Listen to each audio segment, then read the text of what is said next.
देखिए, अगर प्रश्न अगर पॉजिटिव पूछा जाए तो हम लोग पॉजिटिव विकल्प ढूंढेंगे, अगर प्रश्न नेगेटिव पूछा जाए तो हम लोग नेगेटिव प्रश्न ढूंढेंगे। बस इतना अगर आपने समझ लिया तो आपका पेडागोजी सेक्शन का एक भी प्रश्न गलत नहीं होने वाला है। हेलो नमस्कार दोस्तों, मेरा नाम है अतुल और आपका हमारे यूट्यूब चैनल पर बहुत बहुत स्वागत है। तो दोस्तों, आप सब जानते हैं कि जो सीटेट एग्ज़ाम में जो पेडागोजी वाला जो सेक्शन होता है, चाहे वो किसी भी सब्जेक्ट का हो, वो कितना कन्फ्यूजिंग होता है आप सब जानते हैं। तो आज हम इसी कन्फ्यूजन को दूर करने के लिए आज हम आपके सामने positive and negative tag word मैं लाया हूँ। ठीक है, ये जो पॉजिटिव एंड जो नेगेटिव टैग वर्ड हैं, ये आपके पेडागोजी सेक्शन को सॉल्व करने में बहुत ही इंपॉर्टेंट रोल अदा करते हैं। और आज मैं 32 टैग वर्ड लाया हुआ हूँ, और जो कि आपको पेडागोजी वाला जो सेक्शन होता है उसको सॉल्व करने में बहुत ही ज़्यादा हेल्प करेगा। कई बार दोस्तों प्रश्न ऐसे बन जाते हैं कि हम पूरा प्रश्न नहीं पढ़ते हैं और विकल्पों में से हम सिर्फ टैग वर्ड देखते हैं। अगर प्रश्न अगर निगेटिव आता है तो निगेटिव टैग वर्ड देखते हैं, अगर प्रश्न पॉजिटिव आता है तो पॉजिटिव टैग वर्ड को हम देखते हैं। तो दोस्तों देरी नहीं करते हैं, उसी को हम ध्यान में रखते हुए आज के हम वीडियो को स्टार्ट करते हैं। लेकिन उससे पहले दोस्तों, अगर आप लोग इस चैनल पर पहली बार आए हुए हैं तो चैनल को सब्सक्राइब जरूर कर लीजिएगा, अपने दोस्तों के साथ में शेयर भी करिएगा जो भी सीटेट एग्ज़ाम की तैयारी कर रहे हैं, और साथ ही साथ में वीडियो को लाइक ज़रूर कर दीजिएगा। ठीक है दोस्तों, अब देरी नहीं करते बिल्कुल भी, अब सीधा चलते हैं वीडियो पे। तो दोस्तों हमारे यहाँ पे टैग वर्ड होते हैं दो प्रकार के, एक होते हैं हमारे पॉजिटिव टैग वर्ड, एक होते हैं हमारे नेगेटिव टैग वर्ड। ठीक है, पॉजिटिव हमारे ये टैग वर्ड हैं और नेगेटिव हमारे ये टैग वर्ड हैं। पॉजिटिव टैग वर्ड में दोस्तों हमारा पहला टैग वर्ड है हमारा संज्ञानात्मक रूप। ठीक है, देखिए हम सब जानते हो दोस्तों कि हमारे सीटेट एग्जाम में प्रश्न दो टाइप के बनते हैं, एक पॉजिटिव बनता है या तो फिर एक नेगेटिव बनता है। ठीक है, तो पॉजिटिव पहले हम देखेंगे, साथ ही साथ में नेगेटिव भी देखते चले जाएंगे। तो सबसे पहला हमारा पॉजिटिव टैग वर्ड दोस्तों है वो है संज्ञानात्मक रूप, यानी कि कॉग्निटिव। कॉग्निटिव का मतलब क्या होता है? बच्चे के अधिसंज्ञान से सोचना। बच्चा जो होता है उसके जो संज्ञान होता है उसके संज्ञान में कोई ना कोई चीज़ लाना। ठीक है, तो जहाँ भी आपको संज्ञानात्मक रूप यानी कि कॉग्निटिव देखने को मिल जाए तो समझ जाना ये पॉजिटिव टैग वर्ड है। ठीक है, दूसरा टैग वर्ड हमारा अभिप्रेरणा यानी कि मोटिवेशन। ठीक है, तो अभिप्रेरणा क्या होता है? जैसे कि क्या होता है कि बच्चे को अगर पढ़ाई में मन नहीं लग रहा है मान लो, तो हम बच्चे को क्या करेंगे? मोटिवेट करेंगे, अभिप्रेरणा देंगे। चाहे ठीक है, अभिप्रेरणा दो टाइप की होती है, एक होती है इंटरनल, एक होती है एक्सटर्नल, यानी कि एक होती है आंतरिक प्रेरणा, एक होती है बाह्य प्रेरणा। ठीक है ना, आंतरिक प्रेरणा दोस्तों, बाह्य प्रेरणा जैसे हम कोई उसको बच्चे को पुरस्कार दे दिया तो ये हमारा बच्चे को जैसे हमने इनाम दे दिया, कोई पुरस्कार दे दिया, ये हमारा हो गया बाह्य प्रेरणा। आंतरिक प्रेरणा क्या होती है कि बच्चे को हम मतलब मोटिवेट करते हैं कि नहीं तुम कर सकते हो, यू कैन डू इट, समझ रहे हो? तो ये वाली अभिप्रेरणा होती है इंटरनल। ठीक है, अब बात करते हैं तीसरी जो हमारा पॉजिटिव टैग वर्ड है वो है सक्रिय यानी कि एक्टिव। बच्चे को क्लासरूम में हमेशा एक्टिव रखना है। ठीक है ना, तो ये हमारा एक्टिव जो है यानी कि सक्रिय जो है वो हमारा पॉजिटिव टैग वर्ड है। चौथा दोस्तों हमारा टैग वर्ड पॉजिटिव में है विचार मंथन यानी कि ब्रेन स्टॉर्मिंग। देखिए बच्चे के सामने कोई प्रश्न आता है तो बच्चा उस अगर प्रश्न में अगर विचार मंथन नहीं कर रहा है तो समझ लीजिए बच्चा उसमें उस समय क्लास में एक्टिव नहीं है। ठीक है, तो बच्चा अगर कोई प्रश्न है उसमें अगर विचार मंथन कर रहा है, जैसे आपने पूछा बच्चे से कि हम पर्यावरण को किस प्रकार से अच्छा बना सकते हैं, तो बच्चा विचार मंथन करेगा अपने मन ही मन में, यानी कि ब्रेन स्टॉर्मिंग, अपने दिमाग से कुछ ना कुछ सोचेगा कि हम पेड़ पौधे लगा सकते हैं, पेड़ पौधे को काटना नहीं है, ये विचार मंथन करता है बच्चा। अगर ये कर रहा है तो समझ लीजिए वो विचार मंथन अगर कर रहा है, ब्रेन स्टॉर्मिंग अगर बच्चा कर रहा है तो ये हमारा पॉजिटिव टैग वर्ड है। ठीक है, वहीं पे दोस्तों हम अगर नेगेटिव टैग वर्ड की दोस्तों हम बात करें तो नेगेटिव टैग वर्ड में देखिए, एक अगर बात आ जाए केवल, या आ जाए सिर्फ, या आ जाए मात्र, इसी को हम इंग्लिश में कहते हैं ओनली। ठीक है ना, तो ये जो टैग वर्ड हैं, जो तीन टैग वर्ड हैं, केवल, सिर्फ, मात्र या फिर ओनली, ये टैग वर्ड जहाँ भी मिल जाए तो समझ लेना ये नेगेटिव टैग वर्ड है। इसका रीज़न क्या होता है? जैसे कि हमने बोल दिया, कोई प्रश्न पूछ दिया तो अगर बोल दिया गया कि बच्चा एक ही तरीके से सीख सकता है, बच्चा केवल एक ही तरीके से सीख सकता है, तो ये जो केवल है, सिर्फ है, मात्र है या ओनली है, ये हमारा नेगेटिव टैग वर्ड है। ये हमेशा याद रखिएगा, जहाँ पे भी ये टैग वर्ड आपको देखने को मिल जाए तो समझ लीजिए ये नेगेटिव टैग वर्ड है। अगर आपको पॉजिटिव प्रश्न पूछा जा रहा है, अगर नेगेटिव टैग वर्ड है तो समझ लेना कि ये हमारा प्रश्न का विकल्प बिल्कुल भी नहीं होगा। अगर नेगेटिव पूछा जा रहा है, अगर इनमें से कोई विकल्प दिया गया है तो समझ लेना इन्हीं में से कोई एक हमारा विकल्प है। ठीक है, एक दोस्तों हमारा टैग वर्ड है क्या? एक दोस्तों हमारा टैग वर्ड है ही। क्या है वो?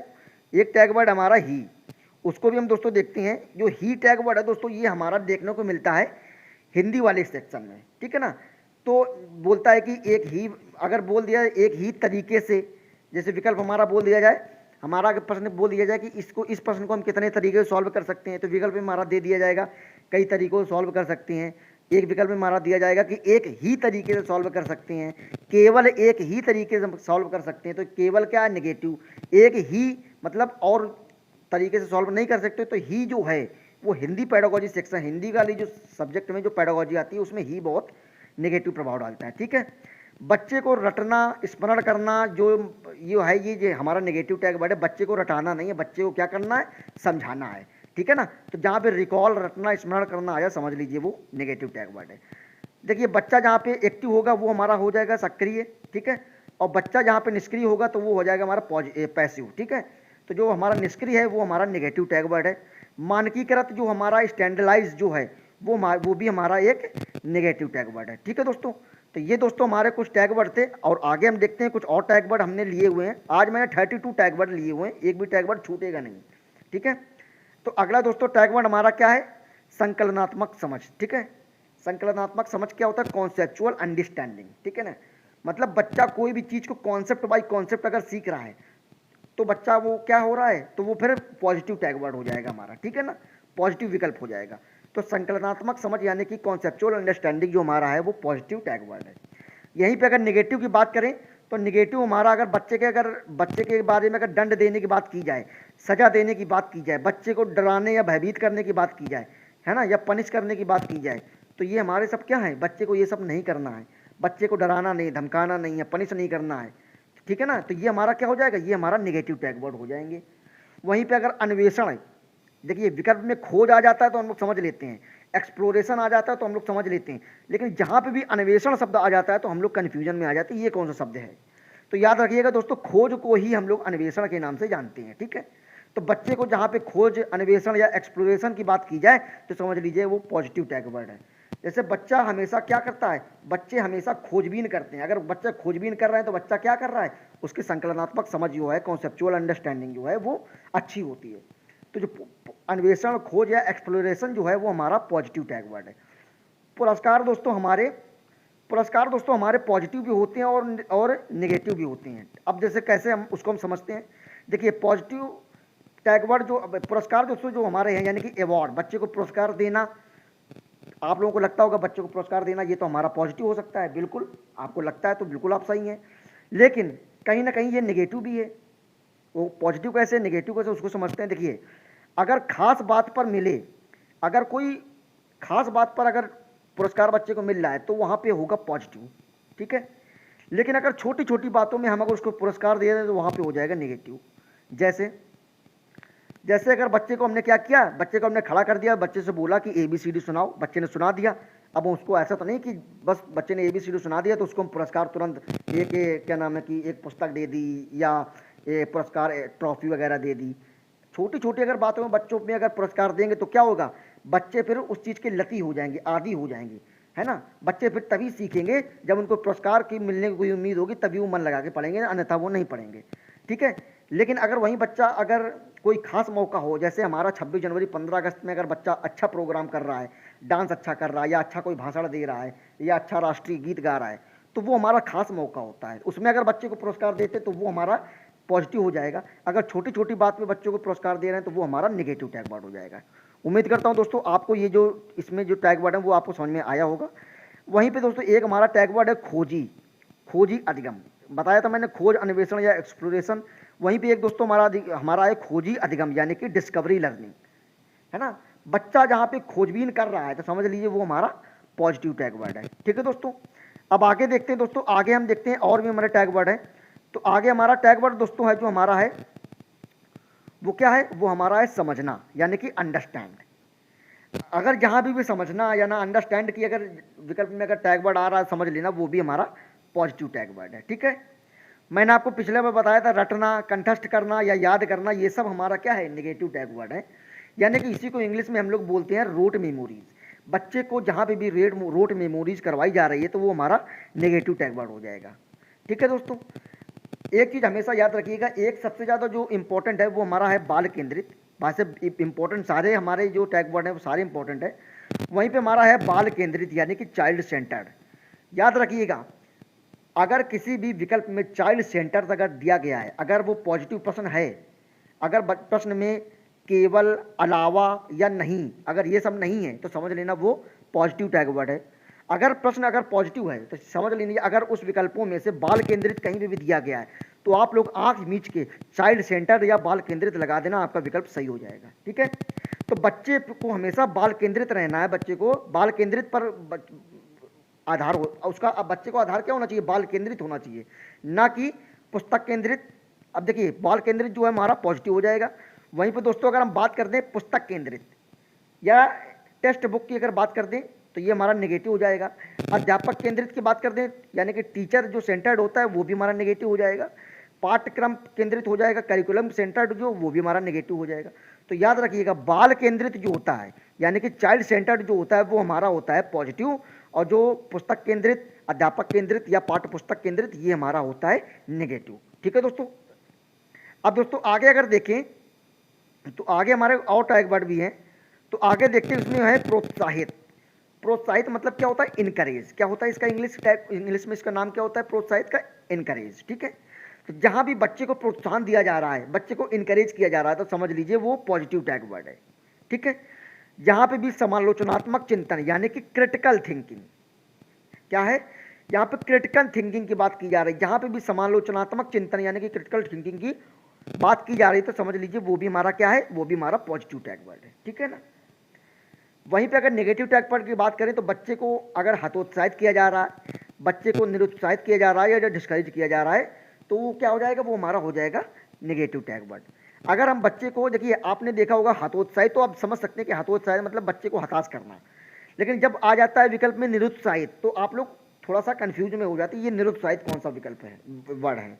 तो हतोत्साहित या डिस्करेज या निरुत्साहित एक ही वर्ड होता है। ठीक है दोस्तों, तो जहाँ भी टैग वर्ड आ जाए समझ लीजिए वो हमारा नेगेटिव टैग वर्ड है। ये बच्चों पे ये वाली जो चीज़ें हैं ये बच्चे पे बुरा प्रभाव डालती हैं। ठीक है, अगर वहीं पे बात की जाए व्याख्या की, व्याख्यान की या परिभाषा की तो ये भी हमारे नेगेटिव टैग वर्ड है, इसको भी आप लोग याद रखिएगा।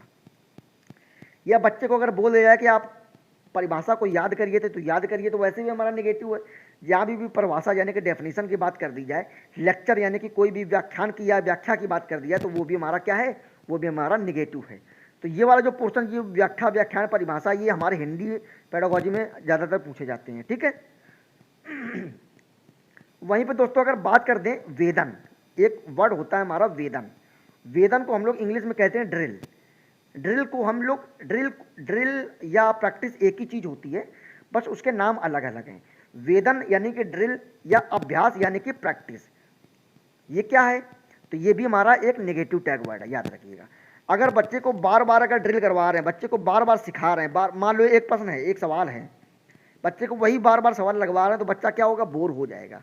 एक ही सवाल को, एक ही चीज़ को बार बार ड्रिल करने से, प्रैक्टिस करने से बच्चा क्या होता है, बोर हो जाता है।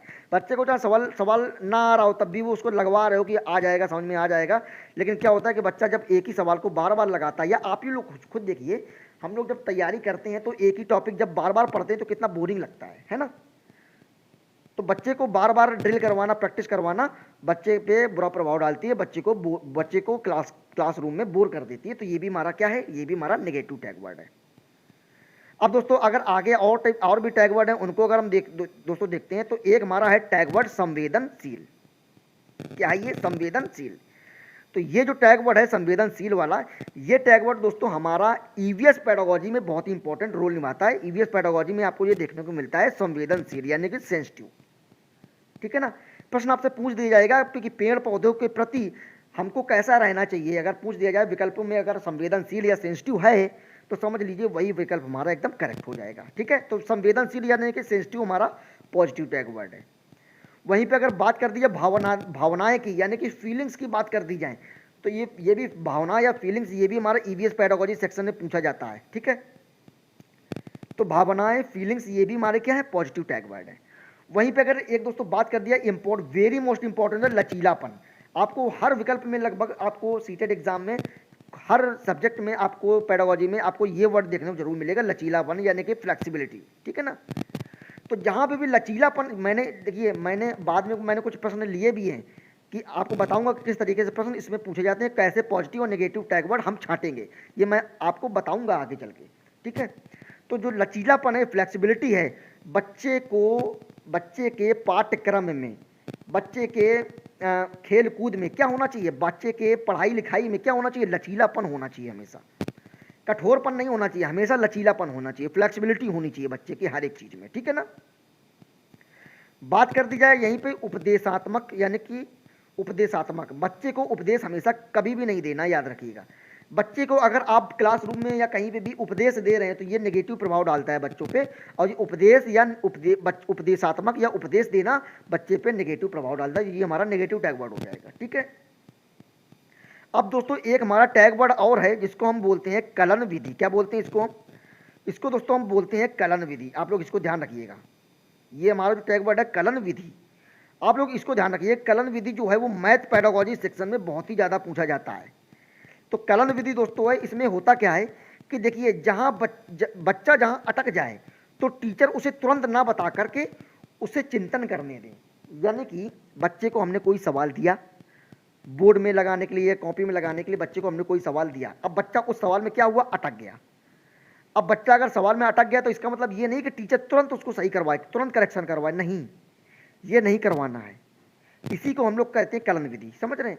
तो बच्चे को तुरंत बिल्कुल नहीं बताना चाहिए, बच्चे को थोड़ा प्रयास करना चाहिए, बच्चे को थोड़ा सा प्रयास करने दें, ताकि वो अपनी जो थिंकिंग है, अपनी सोच है, अपनी समझ है, उसके थ्रू अगर बच्चा सही कर पा रहा है तो समझ लीजिए वो बहुत ही अच्छा उस पर तुरंत वो सीख जाएगा उस चीज़ को। तो याद रखिएगा, बच्चे अगर जहाँ भी अटक जाए तो उसको टीचर उसको तुरंत ना बताए, उसे भी चिंतन करने दें। तो ये दोस्तों क्या है हमारा, ये है कलन विधि, याद रखिएगा। तो ये हमारा कलन विधि जो है वो नेगेटिव टैग वर्ड है, समझ रही है आप। तो कलन विधि नेगेटिव टैग वर्ड है, ये मैथ पेडागोजी सेक्शन में बहुत ही ज़्यादा पूछा जाता है। अब दोस्तों बात करते हैं आगे आगे आगे और हमारे टैग वर्ड हैं। तो दोस्तों आगे हमारे जो टैग वर्ड हैं उनमें है, एक हमारा है फॉर्मेटिव असेसमेंट और एक हमारा है समेटिव असेसमेंट। ठीक है, तो फॉर्मेटिव असेसमेंट क्या होता है और समेटिव असेसमेंट क्या होता है उसको हम लोग समझते हैं। देखिए दोस्तों, फॉर्मेटिव असेसमेंट को ही हम लोग बोलते हैं हिंदी में रचनात्मक आकलन। असेसमेंट का मतलब क्या होता है दोस्तों, आकलन। ठीक है, तो फॉर्मेटिव का मतलब क्या होता है दोस्तों, तो यहाँ पे फॉर्मेटिव का होता है मतलब रचनात्मक आकलन, यानी कि फॉर्मेटिव असेसमेंट वो होता है जो बच्चे को अधिगम के दौरान जो उसको दिया जाता है, समझ रहे हैं।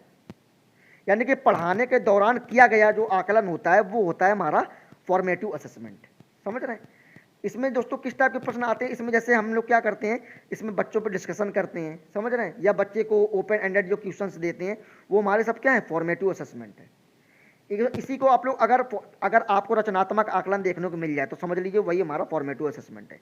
कभी कभी आपको ये देखने को मिल जाएगा असेसमेंट फॉर लर्निंग, ठीक है ना, असेसमेंट फॉर लर्निंग या फॉर्मेटिव असेसमेंट, ये सब हमारा क्या है, ये सब हमारा पॉजिटिव टैग वर्ड है, याद रखिएगा। क्या है हमारा ये सब हमारा पॉजिटिव टैग वर्ड है। ठीक है, तो बच्चे अगर क्लासरूम में पढ़ रहे हैं, अगर बच्चे को कोई चीज़ हम सिखा रहे हैं, बच्चे को उसी समय अगर बच्चे का आकलन किया जाता है तो बच्चे को फॉर्मेटिव असेसमेंट कहलाता है। ठीक है, अगर बात दोस्तों कर दिया समेटिव असेसमेंट की, किसकी बात कर दिया, समेटिव असेसमेंट की। तो समेटिव असेसमेंट दोस्तों क्या होता है, तो दोस्तों समेटिव असेसमेंट वो होता है जब साल के अंत में बच्चे का आकलन किया जाता है तो उसको हम बोलते हैं समेटिव असेसमेंट। जैसे साल के अंत में, जैसे ईयरली जो हाफ ईयरली एग्जाम होते हैं, जो ईयरली एग्जाम्स होते हैं, या स्टैंडर्डाइज जो टेस्ट होते हैं, उसको हम लोग बोलते हैं समेटिव असेसमेंट। ठीक है, तो क्लास में बच्चे को पढ़ा रहे हैं, उसी के साथ में बच्चे को अगर आकलन कर रहे हैं तो फॉर्मेटिव असेसमेंट। अगर बच्चे को एकदम साल के अंत में अगर बच्चे का आकलन कर रहे हैं तो वो होता है समेटिव असेसमेंट, या इसी को हम लोग बोलते हैं असेसमेंट ऑफ लर्निंग या असेसमेंट फॉर लर्निंग। याद रखिएगा, फॉर और ऑफ ये आपको ध्यान रखना है बस। ठीक है, तो जहाँ पे असेसमेंट फॉर लर्निंग आ जाए तो समझ लीजिए वो हमारा पॉजिटिव है, और असेसमेंट ऑफ लर्निंग आ जाए तो वो हमें समझ लीजिए वो नेगेटिव है, या फॉर्मेटिव असेसमेंट आ जाए तो वो पॉजिटिव है, या समेटिव असेसमेंट आ जाए तो वो हमारा नेगेटिव है। तो उम्मीद करता हूँ ये तो दोस्तों ये आपको आया होगा समझ में। ठीक है, अब दोस्तों बात करते हैं दैनिक जीवन से जोड़ना या वास्तविक जीवन से जोड़ना या रियल लाइफ से जोड़ना। तो याद रखिएगा, बच्चे को हमेशा दैनिक जीवन से जोड़ना है, बच्चे को हमेशा वास्तविक जीवन से जोड़ना है, या बच्चे को हमेशा रियल लाइफ से जोड़ना है। ठीक है, बच्चे को अगर कोई भी चीज़ हम सिखा रहे हैं, मैंने आपको जब बताया था मैं वैन हीले के जो थ्योरम जब समझा रहा था मैं आपको जो पीछे मैंने क्लासेस ली हैं जो मैथ पेडागोजी सेक्शन में मैंने वैन हीले की जो थ्योरम बताई थी उसमें मैंने आपको बताया था रियल लाइफ से जोड़ना क्या होता है। अगर जैसे बच्चे को हम सर्कल पढ़ा रहे हैं, क्या पढ़ा रहे हैं, सर्कल, तो बच्चे को हम सर्कल पढ़ा रहे हैं तो हम लोग बच्चों को दिखाएंगे रोटी का चित्र। सर्कल क्या होता है, गोल होता है, और रोटी भी कैसी होती है, गोल होती है। तो बच्चा सर्कल को अगर, हो सकता है बच्चा सर्कल को ना जानता हो, लेकिन बच्चा को क्या जान, बच्चा रोटी को जरूर जानता होगा, क्योंकि वो वास्तविक जीवन से वो जुड़ा हुआ सब्जेक्ट है। वो रोटी जो है वो दैनिक जीवन से जुड़ा हुआ हमारा तथ्य है। वो रोटी हम लोग डेली देखते हैं, उसको रियल लाइफ में डेली देखते हैं। तो रोटी हमारा, रोटी जैसे हमारा है तो वो हमारा रियल लाइफ हो जाएगा, और जो सर्कल हमारा हो जाएगा वो हमारा रियल लाइफ नहीं होगा। ठीक है, तो बच्चे को हमेशा क्या करना है, दैनिक जीवन से जोड़ के या वास्तविक जीवन से जोड़ के या रियल लाइफ से जोड़ के हमेशा सिखाना चाहिए। तो ये हमारा दैनिक जीवन से जोड़ना, रियल लाइफ से जोड़ना या वास्तविक जीवन से जोड़ना, ये हमारा पॉजिटिव टैग वर्ड हो जाएगा। ठीक है, जहाँ पे भी विकल्प ये सब चीज़ें देखने को मिल जाए और प्रश्न अगर हमारा पॉजिटिव है तो समझ लीजिए इन्हीं में से कोई हमारा विकल्प सही है। बात कर दिया दोस्तों किसकी, पृथक्करण की। पृथक्करण की किसकी बात कर दी जाए, पृथक्करण। पृथक्करण का मतलब दोस्तों क्या होता है, इसी को हम लोग बोलते हैं इंग्लिश में सेग्रेशन। और नामांकन का मतलब क्या होता है, नामांकन का मतलब होता है लेबलिंग। तो बच्चे का पृथक्करण कभी भी नहीं करना। पृथक्करण का मतलब क्या होता है कि अलग अलग करना, बच्चे को अलग करना। जैसे अगर बच्चे क्लास में मान लो एक गरीब बच्चा आ रहा है और एक बहुत ही अमीर बच्चा क्लास में आ रहा है, तो टीचर को ये चीज़ कभी नहीं करना चाहिए कि गरीब बच्चे को हमेशा पीछे बैठा लें या अमीर बच्चे को हमेशा आगे बैठा लें। ये कभी नहीं करना चाहिए, भेदभाव बिल्कुल भी नहीं करना चाहिए, यानी कि पृथक्करण बिल्कुल भी नहीं करना चाहिए। ठीक है, तो सेग्रेशन जो हमारा वो नेगेटिव टैग वर्ड है, यानी कि पृथक्करण जो सेग्रेशन है वो हमारा नेगेटिव टैग वर्ड है। बात कर दी है नामांकन की, यानी कि लेबलिंग करना। ठीक है ना, नामांकन करना या लेबलिंग करना। बच्चे पे अगर बच्चा मान लो बच्चे से हमने टेबल पूछा, बच्चा टेबल नहीं सुना पा रहा, तो हमने बच्चे पे एक नामांकन कर दिया, एक लेबल ठोक दिया, बच्चे का मजाक उड़ा रहे हैं। ये सब चीज़ें क्या है, ये सब हमारा नेगेटिव टैग वर्ड है। ठीक है, बात आती है अगले नेगेटिव टैग वर्ड की, तो वो हमारा है विभेदन, यानी कि भेदभाव। यानी कि इसी को हम लोग इंग्लिश में बोलते हैं डिस्क्रिमिनेशन। क्या बोलते हैं इसी को, डिस्क्रिमिनेशन। ठीक है, तो बच्चे के साथ में कभी भी विभेदन नहीं करना है, बच्चे के साथ में कभी भी भेदभाव नहीं करना है। बच्चा किसी भी जाति का है, किसी भी धर्म का है, किसी भी कास्ट का है, किसी भी जेंडर का है, उसके साथ में कभी भी भेदभाव टीचर को नहीं करना चाहिए, यानी कि डिस्क्रिमिनेशन कभी भी नहीं करना चाहिए। अगर आप डिस्क्रिमिनेशन, भेदभाव कर रहे हैं तो ये हमारा क्या है, नेगेटिव टैग वर्ड आ जाएगा, याद रखिएगा। ठीक है दोस्तों, अब बात करते हैं दोस्तों आगे जो और भी टैग वर्ड हैं उनकी हम बात करें। तो दोस्तों अब बात करते हैं, तो अब हमारा अगला हमारा पॉजिटिव टैग वर्ड जो है वो है हमारा जिज्ञासा, यानी कि क्यूरियोसिटी। याद रखिएगा, बच्चे को हम लोग तभी अच्छा तरीके से सिखा सकते हैं, बच्चे को तभी हम अच्छा डिलीवर कर सकते हैं जब बच्चे के अंदर क्यूरियोसिटी होगी, यानी कि जिज्ञासा होगी। अगर बच्चे के अंदर जिज्ञासा है सीखने की, तो बच्चे को हम बहुत अच्छी तरीके से सिखा सकते हैं। तो बच्चे को हमको क्या करना चाहिए, जिज्ञासा को जागृत करना चाहिए, यानी कि बच्चे के अंदर क्यूरियोसिटी को हमको लाना चाहिए। ठीक है, तो जिज्ञासा, क्यूरियोसिटी, ये सब हमारा क्या है, पॉजिटिव टैग वर्ड है। अगर बात कर दिया दोस्तों विभिन्न संदर्भों में भाषा का प्रयोग, यानी कि अलग अलग संदर्भ में अगर कोई एक चीज़ है, लैंग्वेज अगर पढ़ा रहे हैं, तो ये जो विभिन्न संदर्भों में भाषा का प्रयोग जो है, जो हिंदी पेडागोजी सेक्शन में बहुत पूछा जाता है ये वाला। ठीक है, तो अगर एक ही चीज़ को अलग अलग संदर्भों में हम बच्चे को बता रहे हैं, बच्चे को हो सकता है कि एक, मान लो हमने एक संदर्भ बताया, बच्चे को ना समझ में आया, तो क्या करेंगे, कोई दूसरा संदर्भ बताएंगे। बच्चे को उसमें भी समझ में नहीं आया, संदर्भ का मतलब समझ रहे हैं ना, संदर्भ का मतलब होता है तरीका।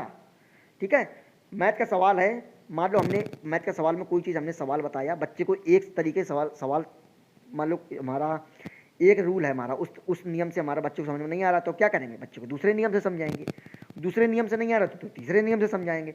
मतलब कुल मिला के बच्चे को समझाना है वो किसी भी नियम से हो, यानी कि अलग अलग संदर्भ में बच्चे को, लैंग्वेज हो या भाषा हो, कोई भी हो, सिखाना। तो विभिन्न संदर्भों में अगर भाषा का प्रयोग किया जा रहा है तो ये हमारा पॉजिटिव टैग वर्ड है, और ये हिंदी पेडागोजी सेक्शन में बहुत ही ज़्यादा पूछा जाने वाला ये टैग वर्ड है। ठीक है, वहीं पे जब दोस्तों अगर बात कर दिया पॉजिटिव टैग वर्ड में, तो मोस्ट इंपॉर्टेंट है दोस्तों त्रुटि या भ्रांतियाँ। आप लोग सोचते होंगे त्रुटि होती है यानी कि गलतियां करना या भ्रांतियां, ये सब नेगेटिव होगा, लेकिन दोस्तों आप लोग बिल्कुल भी इसको नेगेटिव मत मानिएगा। ये त्रुटि करना, भ्रांतियां, ये सब बच्चे भी क्या करती हैं, ये सब बच्चे को सिखाने का प्रयास करती हैं। तो ये त्रुटि करना, भ्रांतियां यानी कि एरर्स जो होता है, यानी कि मिसकॉन्सेप्शन जो होता है वो सब हमारा क्या है, ये सब हमारा पॉजिटिव टैग वर्ड है, याद रखिएगा। अगर मान लो बच्चा कोई गलती नहीं कर रहा है, बच्चा जब तक गलती नहीं करेगा भाई बच्चा नहीं सीख पाएगा। मान लो जैसे बच्चे, अगर हमने बच्चे को कोई सवाल दिया, बच्चे वो सवाल नहीं लगा पाया, मान लो गलत लगा पाया, बच्चा ने सवाल क्या कर दिया, गलत लगा दिया, बच्चे से गलती हुई, त्रुटि हुई कोई ना कोई। अब बच्चा जब त्रुटि हुई, अब वो चेक करवाने आया, हमने उसका आकलन किया, बच्चे को हमने बताया कि नहीं अभी ये सवाल गलत है। तो बच्चा को जब पता लगा कि नहीं अभी ये सवाल गलत है, मैंने ये गलत लगाया, तो क्या करेगा बच्चा, फिर प्रयास करेगा। 1 से 2 बार प्रयास करने के बाद में बच्चा क्या होगा, वो जो त्रुटि कर रहा है उसको वो सही कर लेगा। तो बच्चे को जब तक त्रुटि नहीं करेगा, बच्चों के अंदर जब तक भ्रांतियां नहीं आएंगी, जब तक बच्चा कभी भी नहीं सीख सकता, याद रखिएगा। तो त्रुटि करना, भ्रांतियां यानी कि एरर या मिसकॉन्सेप्शन जो होते हैं वो सब हमारा पॉजिटिव टैग वर्ड है। यहाँ भी ये टैग वर्ड देखने को मिल जाए तो समझ लीजिए वो हमारा पॉजिटिव टैग वर्ड है, ठीक है। वहीं पे दोस्तों नेगेटिव टैग वर्ड की अगर बात कर दिया तो रूढ़िवाद है। क्या होता है ये, रूढ़िवाद है, यानी कि स्ट्रेंथिंग, यानी कि इसी को हम लोग बोलते हैं स्टेरियोटाइप भी बोलते हैं। रूढ़िवाद जो होते हैं वो जेंडर रूढ़िवाद एक होता है ना। रूढ़िवाद क्या होता है, रूढ़िवाद दोस्तों ये होता है कि हमने बोल दिया कि मैथ में सिर्फ लड़के ही अच्छे होते हैं, तो ये हमारा क्या है, ये सब रूढ़िवाद है। हमने बोल दिया कि होम साइंस में सिर्फ लड़कियां ही अच्छी होती हैं, तो ये सब क्या है, ये सब रूढ़िवाद है, ठीक है ना। तो याद रखिएगा मैथ में अगर हम ये बोल रहे हैं कि मैथ में सिर्फ लड़के ही अच्छे होते हैं या साइंस में सिर्फ लड़के ही अच्छे होते हैं, तो ये सब गलत बातें हैं, ये सब रूढ़िवादिताएं हैं। तो यहाँ भी रूढ़िवाद आ जाए या स्ट्रेंथिंग या स्टीरियोटाइप आ जाए तो समझ लीजिए वो नेगेटिव टैग वर्ड है, ठीक है दोस्तों। तुलना करना यानी कि कंपेयर करना, तो बच्चे को कभी भी एक दूसरे के साथ में तुलना कभी भी नहीं करना चाहिए, कभी भी एक दूसरे के साथ में कंपेयर नहीं करना चाहिए। जहाँ भी तक तुलना की जाए या कंपेयर किया जाए तो समझ लीजिएगा वो हमारा नेगेटिव टैग वर्ड है, ठीक है।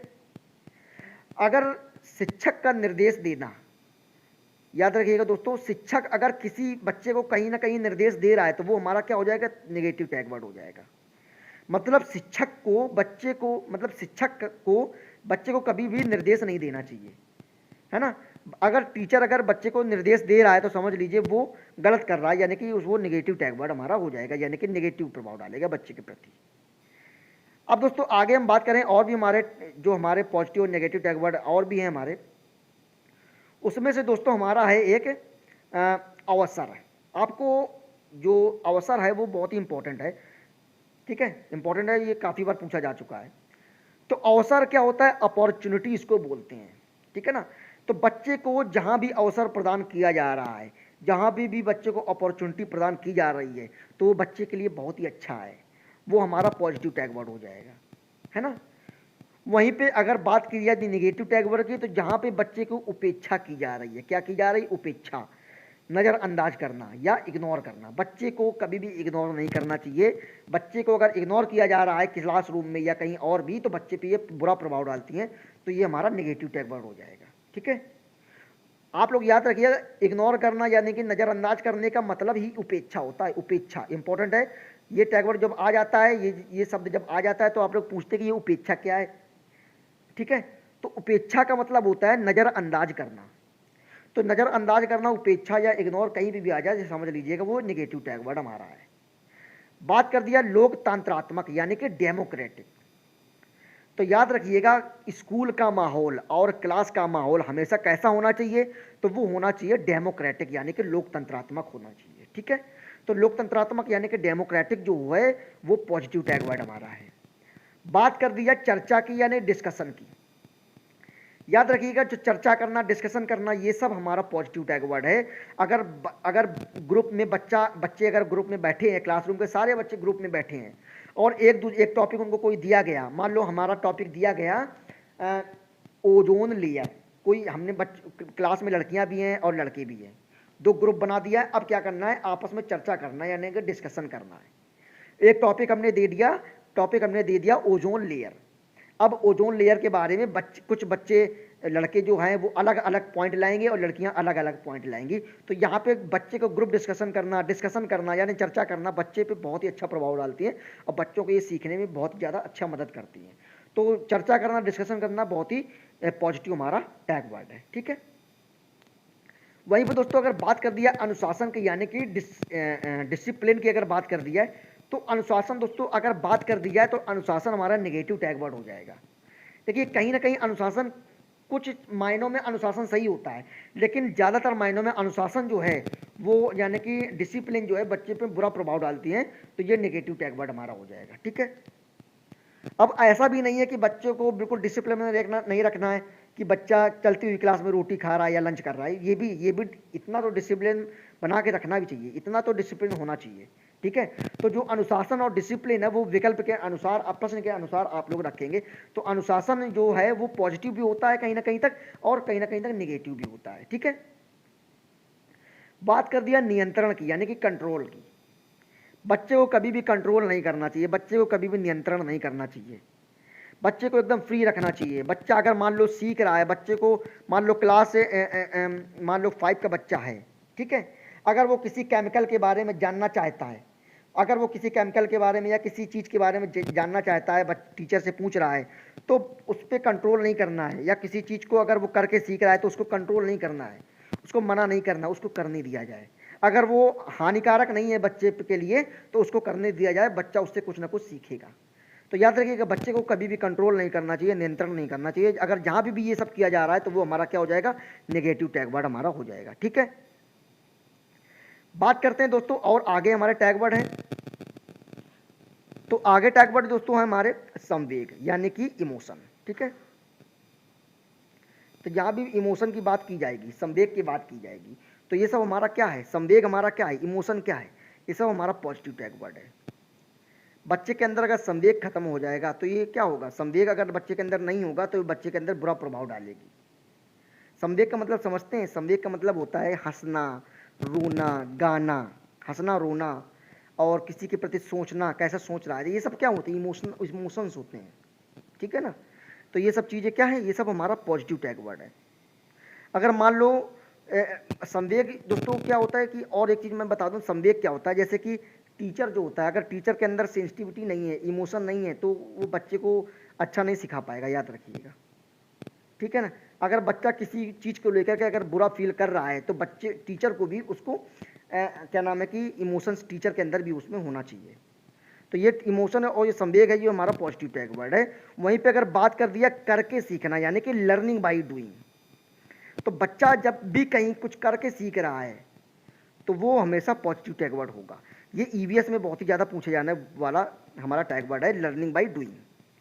अगर बच्चा कोई भी लैब में जाके अगर बच्चा करके सीखने का मतलब क्या होता है कि बच्चे को लैब में ले जाके उसको खुद करवाना, प्रैक्टिकल करवाना, किसी के अमोनिया के बारे में बताना तो अमोनिया गैस को बनवाओ, बच्चे को लैब में ले जाओ, खुद करवाओ बच्चे से, है ना। तो ये बच्चा क्या करेगा, जब वो बच्चा खुद करेगा, करेगा तो वो जल्दी सीख जाएगा। तो लर्निंग बाय डूइंग जो है वो पॉजिटिव टैग वर्ड है। और बात कर दिया हस्तपरक अनुभव। हस्तपरक अनुभव का मतलब होता है हैंड ऑन एक्टिविटी। ठीक है ना, यानी करके सीखना यानी हैंड ऑन एक्टिविटी एक ही चीज़ है। हस्तपरक अनुभव जो है बच्चे को प्रदान करना चाहिए, तो ये भी हमारा पॉजिटिव टैग वर्ड हो जाएगा। वहीं पर दोस्तों अगर बात कर दी जाए नेगेटिव टैग वर्ड की, तो नेगेटिव टैग वर्ड में आ जाएगा हमारा ब्लैंक पेपर। क्या आ जाएगा हमारा, ब्लैंक पेपर यानी कि खाली स्लेट। प्रश्न में हमारे पूछ दिया जाता है बच्चा एक खाली स्लेट है, अब विकल्प दे दिए गए ढेर सारे, तो याद रखिएगा खाली स्लेट यानी कि ब्लैंक पेपर, ये सब हमारा नेगेटिव टैग वर्ड है। याद रखिएगा बच्चा कभी भी खाली स्लेट नहीं होता है। बच्चा जब भी स्कूल आता है तो वो कभी भी ब्लैंक पेपर नहीं होता है, वो कुछ ना कुछ सीख के जरूर आता है। जैसे मैं आपको समझाने की कोशिश करता हूँ, जब बच्चा स्कूल आता है तो वह खाली नहीं आता, बल्कि वह अपने साथ अपनी मातृभाषा यानी कि मदर टंग, जो अपनी क्षेत्रीय भाषा होती है, जो पारिवारिक भाषा होती है, वो अपने साथ लेके आता है बच्चा। जो उसके फैमिली में, जो परिवार में, जो घर परिवार में जो उसने जो भाषा को सीखा है वो सीख के आता है स्कूल में, अपने अनुभव को लेके आता है। बच्चा दुनिया के प्रति अपने दृष्टिकोण, जो दुनिया के बारे में क्या सोचता है बच्चा, क्या अपने दृष्टिकोण है, वो सारी चीज़ें लेके बच्चा क्लासरूम में एंटर करता है जब यूकेजी या एलकेजी में बच्चा सीखता है। ठीक है, तो ये कहना बिल्कुल गलत हो जाएगा कि बच्चा एकदम कोरी स्लेट होता है या खाली स्लेट होता है या ब्लैंक पेपर होता है। याद रखिए कोरी स्लेट या खाली स्लेट एक ही चीज़ होती है। ठीक है ना, तो बच्चा कभी भी कोरी स्लेट या खाली स्लेट नहीं होता है। याद रखिएगा, बच्चा जब भी क्लासरूम में आता है तो वो अपने साथ में क्या क्या लाता है, मातृभाषा यानी कि अपनी क्षेत्रीय भाषा को साथ में लाता है, अपने अनुभव को लाता है साथ में, और दुनिया के प्रति अपनी दृष्टिकोण जो होती है वो अपने साथ में लाता है बच्चा। ठीक है, तो कोरी स्लेट, खाली स्लेट या ब्लैंक पेपर, ये सब क्या है, ये सब नेगेटिव टैग वर्ड है। ठीक है, अब बात करते हैं दोस्तों आगे हमारा है अगला टैग वर्ड दोस्तों हमारा है कि बच्चों की शिक्षा को उनके अनुभवों का पाठ बनाना चाहिए। ठीक है, यानी कि बच्चे को जो अनुभव हैं, जो एक्सपीरियंस है बच्चों के, उनको अगर आप उनकी शिक्षा का भाग बना रहे हैं, यानी कि शिक्षा का पार्ट बना रहे हैं, तो वो हमारा पॉजिटिव हो जाएगा टैग वर्ड। यानी कि जैसे आपको मैं बताता हूँ, जैसे हमने क्या किया कि हम बच्चे क्लास में पढ़ा रहे हैं लैंग्वेज, मान लो लैंग्वेज में हम पढ़ा रहे हैं मान लो पंजाबी। ठीक है, बच्चों को हम लोग पंजाबी लैंग्वेज सिखा रहे हैं। उसी पंजाबी लैंग्वेज जब सिखा रहे हैं तो उसी में से पंजाब क्षेत्र के 2-4 बच्चे हैं, उनको पंजाबी अच्छे से आती है। ठीक है ना, तो क्या है, बच्चा जानता है, बच्चे पंजाबी लैंग्वेज जानता है, उसका पहले से उसका अनुभव है, उस बच्चे को उस लैंग्वेज के बारे में अनुभव है, तो उस पंजाबी जो लैंग्वेज है वो अदर बच्चों को उस सिखाई जा सकती है, उन बच्चों के थ्रू। समझ रहे हैं, तो बच्चों की शिक्षा, उनके अनुभवों का पार्ट बनाना, ये सब क्या है, ये सब पॉजिटिव होगा। मातृभाषा यानी कि मदर टंग, मैंने आपको पहले ही बताया था मदर टंग क्या होता है, मातृभाषा क्या होता है। तो वो जो परिवार में, अपने आसपास पड़ोस में, अपने क्षेत्र में जो बोली जाने वाली जो भाषा होती है वो होती है मदर टंग यानी कि मातृभाषा। ठीक है, अगर बात कर दिया है तो यूपी की मातृभाषा क्या है, तो वो है हिंदी। बोल दिया जाए पंजाब की मातृभाषा क्या है, तो वो हो जाएगी पंजाबी, है ना। अगर बोल दिया कि तमिलनाडु की मातृभाषा क्या है, तो वो बोल दिया जाएगी तमिल, है ना। अगर बोल दिया जाए कि उड़ीसा की मातृभाषा क्या है, तो वो हो जाएगी ओडिसी। ठीक है ना, तो ये सब हमारी मातृभाषा यानी कि मदर टंग होती है। तो मातृभाषा को सदैव, याद एक चीज है, हाँ, मातृभाषा को सदैव किसमें लेना चाहिए, संसाधन के रूप में लेना चाहिए। याद रखिएगा, मातृभाषा को हमेशा संसाधन के रूप में लेना चाहिए, ना कि इसे प्रॉब्लम के रूप में माने। तो मातृभाषा को कभी भी प्रॉब्लम यानी कि परेशानी नहीं मानना, यानी कि प्रॉब्लम में नहीं उसको लेना है। मातृभाषा को हमेशा संसाधन के रूप में प्रयोग करना है। जैसे आपको एक एग्जाम्पल देते हैं, एक क्लास में 4 बच्चे हैं, एक तमिल क्षेत्र का बच्चा है, एक हिंदी भाषी प्रदेश का बच्चा है, एक पंजाबी भाषी प्रदेश का बच्चा है, और एक हमारा है मान लो जम्मू कश्मीर का बच्चा, तो वो हमारा उर्दू वगैरह ठीक ठाक बोल लेता है। ठीक है, ये चार स्थानों के अलग अलग क्षेत्र के, अलग अलग क्षेत्र के 4 बच्चे हैं, वो अपने अपने क्षेत्र की लैंग्वेज जानते हैं। अगर वो चारों दोस्त बन जाते हैं तो क्या होगा, कुछ समय के महीने, 2 महीने, 4 महीने बाद देखने को मिलेगा कि पंजाबी क्षेत्र का बच्चा अपनी जो कुछ शब्द होते हैं, जैसे तुसी कैसे हो, मतलब पंजाब में क्या, पंजाबी लैंग्वेज में जो भी शब्द होते हैं, जो भी चीज़ें होती हैं, वो अदर बच्चे भी सीख जाएंगे। उर्दू के जो भी शब्द होते हैं वो अदर बच्चे, बाकी भाषी प्रदेशों के बच्चे सीख जाएंगे, है ना। हिंदी के जो कुछ शब्द होते हैं वो पंजाबी वाला भी सीख जाएगा, तमिल वाला भी सीख जाएगा। और तमिल लैंग्वेज जो होती है, अगर तमिल भाषी बच्चा अगर अदर स्टेट के बच्चों के साथ में है, तो वो बच्चा जो होता है, तमिलनाडु का जो बच्चा, तमिल क्षेत्र का जो बच्चा है, वो अपनी तमिल लैंग्वेज जो है वो अदर बच्चों को भी सिखा देगा कुछ ना कुछ वर्ड, है ना। तो ये सब क्या है, ये सब संसाधन है, ये रिसोर्स हैं। तो मातृभाषा को सदैव रिसोर्स के रूप में लेना चाहिए, ना कि प्रॉब्लम के रूप में मानना चाहिए। ठीक है दोस्तों, बाकी अब बात कर दी जाए दोस्तों नेगेटिव टैग वर्ड की, तो नेगेटिव टैग वर्ड क्या है, अधिकारवादी परिवेश। क्या है ये, अधिकारवादी परिवेश, यानी कि जो अधिकारवादी परिवेश जो है वो दोस्तों हमारा नेगेटिव प्रभाव डालता है। ठीक है ना, यानी कि अथॉरिटियल जो हमारा एनवायरमेंटल है वो दोस्तों हमारा प्रभाव नेगेटिव डालता है, हमारा अधिकारवादी परिवेश जो होता है। ठीक है, निर्धारित की बात की जाए, किसकी, निर्धारित यानी कि फिक्स्ड। जहाँ पे भी जिस विकल्प में आपको निर्धारित देखने को मिल जाए या फिक्स देखने को मिल जाए, तो समझ लीजिएगा वो नेगेटिव टैग वर्ड है। बात कर दिया प्रतिस्पर्धात्मक की, यानी कि कंपटीशन की, तो प्रतिस्पर्धा को ही हम लोग कंपटीशन बोलते हैं। याद रखिएगा, कंपटीशन तो हम लोग जानते हैं, लेकिन प्रतिस्पर्धा की बात कर दिया तो हम लोग कन्फ्यूज हो जाते हैं कि ये कौन सा शब्द है। तो जहाँ पे भी प्रतिस्पर्धा, कंपटीशन की बात की जाए तो वो हमारा पॉजिटिव भी होता है और नेगेटिव भी होता है। वो विकल्प के अनुसार आप लोग देखेंगे कौन सा पॉजिटिव हो या नेगेटिव हो। ठीक है, अब बात कर दिया दोस्तों आगे और अगले विकल्पों की। तो अगला विकल्प दोस्तों हमारा क्या कह रहा है, अगला विकल्प दोस्तों कह रहा है हमारा पॉजिटिव में बहुभाषिकता, यानी कि मल्टी लैंग्वेज। ठीक है, बहुभाषिकता को क्या है, बहुभाषिकता हमेशा संसाधन के रूप में लेना चाहिए। बहुभाषिकता का मतलब क्या होता है, बहुभाषिकता का मतलब वही जो हमने आपको बताया था, 4 क्षेत्र के जो बच्चे हैं वो एक ही क्लास में पढ़ते हैं, तो वही हमारा बहुभाषिकता है। बहुभाषिकता का मतलब होता है ढेर सारी भाषाएं, बहुत सारी भाषाएं। ठीक है, तो बहुभाषिकता को हमेशा संसाधन के रूप में लेना चाहिए उसको। इससे क्या होता है, बच्चे एक दूसरे से इससे क्या होता है, बच्चा एक दूसरे की लैंग्वेज को सीखते हैं, बच्चे एक दूसरे की लैंग्वेज को जानते हैं। ठीक है, बात कर दी है पॉजिटिव टैग वर्ड में रचनात्मक, यानी कि क्रिएटिविटी। तो बच्चे के अंदर अगर क्रिएटिविटी है तो वो नई नई चीज़ सीख सकता है। ठीक है, तो जहाँ पे भी रचनात्मक, मैंने आपको बताया था रचनात्मक आकलन और योगात्मक आकलन मैंने आपको बताया था। तो रचनात्मक की बात कर रही है, क्रिएटिविटी की बात कर दी है, तो याद रखिएगा ये भी हमारा क्या है, पॉजिटिव टैग वर्ड है। ठीक है, अब दोस्तों एक और हमारा टैग वर्ड है रोजमर्रा, व्यावसायिक या उच्च शिक्षा।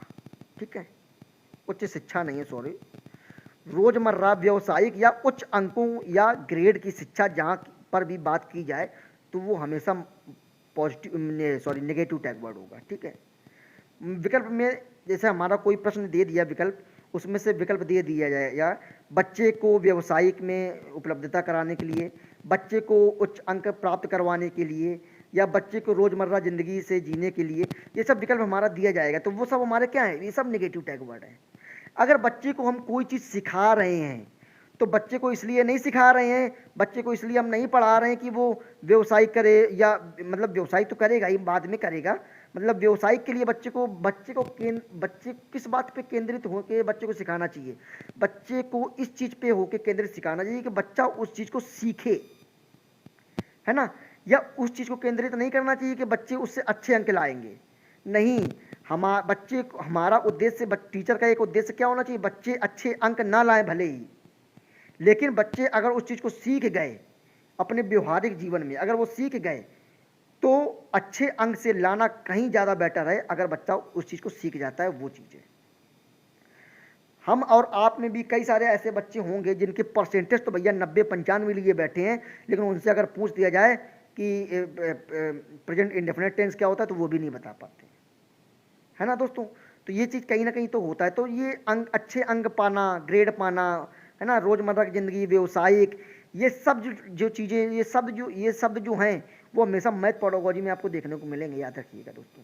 तो यहाँ जहाँ पे भी ये सब शब्द देखने को मिल जाए तो समझ लीजिए वो नेगेटिव टैग वर्ड है, और ये मैथ पेडागोजी में देखने को आपको मिलते हैं। ठीक है दोस्तों, अब दोस्तों आगे इन सबसे रिलेटेड ही मैंने यहाँ पे कुछ प्रश्न लिए हैं। अब आप लोग ये सोच रहे होंगे कि मैंने इतना तो समझा दिया, टैग वर्ड मैंने आपको बता दिया, लेकिन उसको किस तरीके से पूछे जाएंगे ये विकल्प प्रश्नों में से, ये हम देखते हैं। तो एक दोस्तों मैंने यहाँ पे प्रश्न लिया हुआ है जो कि सीटेट एग्जाम में पूछा गया प्रश्न है कि निम्नलिखित में से कौन सी गतिविधि शिक्षा की विशेषता है, ये पूछा गया है। तो ये सीटेट का पूछा गया प्रश्न है, ये सीटेट 2012, 2015, 2017 और 2021 में पूछा गया प्रश्न है कि निम्नलिखित में से कौन सी गतिविधि शिक्षा की विशेषता है। अब बात कर दिया केवल प्रस्तावित पाठ्य पुस्तकों पर आधारित अनुदेशन। केवल, मैंने आपको बताया था क्या, केवल क्या है हमारा, नेगेटिव टैग वर्ड है। तो याद रखिए पहले तो हमको प्रश्न देखना है, प्रश्न हमारा पॉजिटिव है कि नेगेटिव, पहले तो हमको ये प्रश्न देखना है हमको। तो प्रश्न क्या है, निम्नलिखित में से कौन सी गतिविधि शिक्षा की विशेषता है, मतलब पूछा जा रहा है कि शिक्षा यानी कि टीचिंग की यानी कि विशेषता क्या है। तो हमारा कहीं ना कहीं तक ये पॉजिटिव है, ये पूछ रहा है, मतलब ये विकल्प पूछ रहा है हमारा प्रश्न। अब इसमें हमको देखना है कि केवल प्रस्तावित पाठ्य पुस्तकों पर आधारित। देखिए अगर पॉजिटिव पूछा जाए तो हम लोग पॉजिटिव विकल्प ढूंढेंगे, अगर प्रश्न नेगेटिव पूछा जाए तो हम लोग नेगेटिव प्रश्न ढूंढेंगे। बस इतना अगर आपने समझ लिया तो आपका पेडागोजी सेक्शन का एक भी प्रश्न गलत नहीं होने वाला है। तो पूछा गया केवल प्रस्तावित पाठ्य पुस्तकों पर आधारित अनुदेशन। मैंने आपको बताया था कि जो केवल वर्ड होता है वो हमेशा नेगेटिव टैग वर्ड होता है, लेकिन प्रश्न हमारा पूछा जा रहा है पॉजिटिव और ये इधर पे दिया गया नेगेटिव, तो ये वाला विकल्प हमारा बिल्कुल नहीं होगा। ठीक है, अगला विकल्प दोस्तों कह रहा है परीक्षाओं में अच्छे अंक प्राप्त करने पर बल देना। हमको कभी भी परीक्षाओं में अच्छे अंक प्राप्त करने पर बल बिल्कुल भी नहीं देना। तो ये भी हमारा, मैंने आपको अभी जस्ट थोड़ी देर पहले बताया था, अंक पाना ये सब हमारा उद्देश्य नहीं है। हमारा उद्देश्य क्या है, बच्चे को सिखाना। तो जहाँ भी अच्छे अंक की बात की जा रही है, ग्रेड की बात की जा रही है ना, तो वो सब हमारा क्या हो जाएगा, नेगेटिव। लेकिन प्रश्न हमारा क्या पूछा जा रहा है, पॉजिटिव, तो ये भी हमारा नहीं होगा। बार बार ली जाने वाली परीक्षा, मतलब अगर एक ही परीक्षा को बार बार लिया जा रहा है, बार बार लिया जा रहा है, तो ये क्या हो जाएगा, कहीं ना कहीं तक ये हमारा ड्रिल हो जाएगा, यानी प्रैक्टिस हो जाएगी। बार बार लिया जाए, बार बार एक ही चीज़ को करवा रहे हैं टीचर बच्चे को, तो बच्चा इससे क्या हो जाएगा, बोर हो जाएगा, है ना। तो ये भी हमारा क्या हो जाएगा, ये भी नेगेटिव हो जाएगा। अब बात कर दिया समय सारणी और बैठने की व्यवस्था में लचीलापन। देखिए ये मोस्ट इंपॉर्टेंट, ये मैंने आपको बताया था, पीछे मैंने बताया था मैंने आपको कि लचीलापन जो होता है, यानी कि फ्लेक्सिबिलिटी, हमेशा फ्लेक्सिबिलिटी होना चाहिए, चाहे वो टीचर में हो चाहे वो बच्चे में हो, ठीक है। तो समय सारणी और बैठाने की व्यवस्था में हमेशा लचीलापन होना चाहिए। तो कौन सी गतिविधि शिक्षा की विशेषता है, यही हमारी विशेषता है। तो विकल्प नंबर चौथा जो है, इसमें एकदम करेक्ट हमारा आंसर हो जाएगा, विकल्प नंबर हमारा चौथा, याद रखिएगा। यानी कि समय सारणी और बैठाने की व्यवस्था में टीचर को हमेशा क्या रखना चाहिए, लचीलापन रखना चाहिए, ठीक है। तो इस तरीके से दोस्तों हम प्रश्नों को सॉल्व करते हैं। एक हमने पॉजिटिव लिया, अब एक प्रश्न हम लोग निगेटिव वाला देखते हैं कि निगेटिव प्रश्न कैसे पूछता है। निगेटिव प्रश्न दोस्तों हमारा कुछ इस तरीके से पूछेगा। निगेटिव प्रश्न में हमारा दे दिया जाएगा कि निगेटिव प्रश्नों में से एक हमारा हो जाएगा, या तो प्रश्न पूछेगा नहीं शब्द का प्रयोग प्रश्न में होगा, या एक शब्द का प्रयोग होगा, वो होगा अलावा। क्या होगा, अलावा। अगर प्रश्न में नहीं शब्द का प्रयोग कर दिया जाए, अलावा शब्द का प्रयोग कर दिया जाए, तो समझ लीजिए वो हमारा निगेटिव टैग वर्ड है, यानी कि निगेटिव प्रश्न पूछ रहा है, ठीक है। तो इसमें बोल क्या रहा है, इसमें बात किस चीज की कर रहा है कि शिक्षक डैश के अलावा, यानी कि इन चारों में से इसके अलावा, यानी कि इस विकल्प डैश की जगह जो आएगा हमारा विकल्प, इसके अलावा निम्नलिखित सभी को करते हुए समस्या समाधान को विद्यार्थियों के लिए मजेदार बना सकता है। मतलब किस चीज के अलावा जो टीचर होता है वो समस्या समाधान के लिए बच्चों को मजेदार बना सकता है। तो एक ऐसी चीज ढूंढना है जो कि निगेटिव है, इसके अलावा, मतलब निगेटिव चीज के अलावा, है ना। तो ये अलावा क्या है, निगेटिव है। तो किस चीज के अलावा, तो वो हम लोग देखते हैं। तो पहला दोस्तों हमारा क्या कह रहा है, पहला हमारा कह रहा है कि सृजनात्मक चिंतन के लिए असीमित अवसर उपलब्ध करवाने के लिए, ठीक है। अगर बच्चे को सृजनात्मक चिंतन के लिए असीमित अवसर उपलब्ध करवाए जा रहे हैं, तो ये तो भैया विद्यार्थियों के समस्या समाधान विद्यार्थियों के मजेदार बना, तो ये तो बिल्कुल बना सकता है। तो ये तो हमारा बिल्कुल एकदम, लेकिन यहाँ पे पूछे कह रहा है किसके अलावा, निगेटिव पूछ रहा है, तो ये तो हमारा गलत हो जाएगा, ठीक है। अगर बोले जब विद्यार्थी स्वयं से कोई कार्य करने की कोशिश कर रहे हों, तो उनसे परिपूर्णतः उपेक्षा करने के लिए। उपेक्षा मैंने आपको क्या बताया था, उपेक्षा का मतलब होता है इग्नोर करना, है ना, नज़रअंदाज करना, मैंने आपको बताया था पीछे टैग वर्ड में। तो निगेटिव प्रश्न, निगेटिव टैग वर्ड, समझ लेना विकल्प नंबर दूसरा हमारा एकदम करेक्ट हो जाएगा। बात कर दिया मुक्त अंत वाले सामग्री का उपयोग करके, यानी कि उपलब्ध करवा करके। तो मुक्त अंत वाले प्रश्न सामग्री क्या होती है, तो मैंने मुक्त अंत वाले और बंद अंत वाले जो प्रश्न होते हैं वो मैंने पीछे वीडियो मैंने डाली हुई है, आप लोग उसमें जाके दे सकते हैं, ठीक है। तो ये हमारे इस तरीके से दोस्तों हमारे प्रश्न पूछते हैं। तो दोस्तों उम्मीद करता हूँ कि आपको अच्छे से समझ में आए होंगे ये पॉजिटिव एक एंड नेगेटिव टैग वर्ड जो है, ठीक है दोस्तों। तो दोस्तों आज के ये जो टॉपिक है वो मैंने पूरी कोशिश की है आप लोगों को समझाने की, आप लोगों को डिलीवर करने की मैंने पूरी कोशिश की है। तो उम्मीद करता हूँ कि आप लोग को अच्छा समझ में आया होगा। अगर दोस्तों आप लोगों को ये टॉपिक आपको अच्छा लगा या आपको समझ में आया है तो उसके लिए बहुत बहुत धन्यवाद। आपने पूरा वीडियो देखा उसके लिए बहुत बहुत धन्यवाद। तो दोस्तों आज के लिए इतना ही, मिलते हैं कल के अगले वीडियो में। लेकिन जाने से पहले आप लोग चैनल को अभी तक सब्सक्राइब नहीं किया तो कर लीजिए, और लाइक भी वीडियो कर दीजिएगा, और अपने दोस्तों के साथ में इसको शेयर भी कर दीजिएगा, ठीक है दोस्तों। तो दोस्तों चलिए आज के लिए इतना ही, और मिलते हैं कल के अगले वीडियो में। तब तक के लिए नमस्कार, जय हिंद, वंदे मातरम।